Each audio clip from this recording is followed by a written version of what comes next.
Assalamualaikum warahmatullahi wabarakatuh. Perkenalkan, nama saya Ratih Hardianti dengan NIM PO71320325186. Nah, pada kesempatan kali ini saya akan menjelaskan materi mengenai struktur gen dan ekspresi gen. Sebelum saya menjelaskan materi mengenai struktur dan ekspresi gen, terlebih dahulu saya akan menjelaskan apa itu gen. Jadi, gen adalah unit dasar perusahaan sifat dalam organisme. Gen terletak di kromosom dan mengandung instruksi genetik dalam bentuk DNA yang menentukan berbagai karakteristik fisik dan fungsional suatu makhluk hidup, seperti warna mata, kelompok darah, dan faktor terhadap penyakit tertentu. Kromosom disusun oleh asam nukleat dan protein. Kromosom ini ada dua jenis, yaitu autosom dan gonosom. Autosom merupakan kromosom yang berperan dalam menentukan bentuk fisik selain kelamin, sedangkan gonosom merupakan kromosom yang berperan dalam menentukan jenis kelamin. Jenis gen ada dua, yaitu prokaryotik dan eukaryotik. Pada gen prokaryotik, organismenya tidak memiliki nukleus, sehingga semua DNA tidak berada di nukleus, tetapi berada di dalam sitoplasma. Sedangkan pada eukaryotik, 99% DNA berada di nukleus dan sisanya berada di mitokondria. Bedanya nukleus dan mitokondria ialah dalam nukleus diatur dalam kromosom ada 23 kromosom, 22 autosom, dan 1 seks autosom.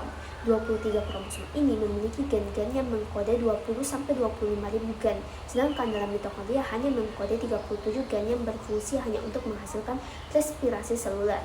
Gen mitokondria hanya dihasilkan dari ibu. Gen tersusun atas 4 bagian utama, yaitu operator, promotor, gen struktural, dan terminator. Promotor adalah titik awal tempat enzim RNA polimerase menempel untuk memulai penyalinan DNA. Sementara operator berfungsi seperti saklar. Operator bisa tertutup oleh represor, sehingga gen tidak bisa dibaca. Namun jika ada induser, saklar akan terbuka dan transkripsi dapat berjalan.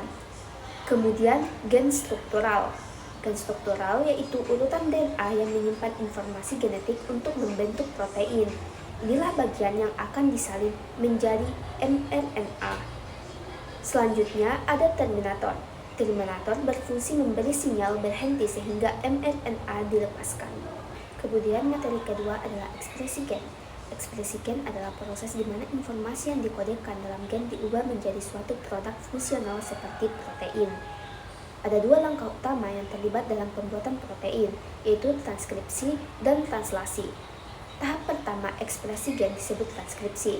Selama transkripsi, DNA suatu gen ditranskripsi untuk menghasilkan transkrip RNA yang disebut messenger RNA atau mRNA.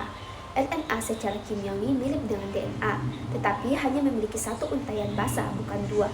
Sementara DNA memiliki basa timin, RNA memiliki basa yang disebut urasil. Transkripsi terjadi di dalam nukleus oleh enzim yang disebut RNA polimerase. Setelah gen ditranskripsi, mRNA meninggalkan nukleus dan menyampaikan pesan ke ribosom atau pabrik protein sel. Yang kedua adalah translasi.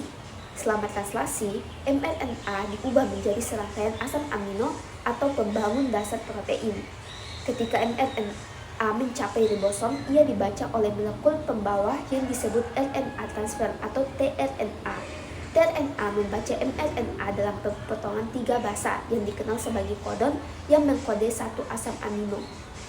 Dilihat dari namanya transkrip, dapat diketahui bahwa dalam proses ini terjadi penyalinan sebagian DNA.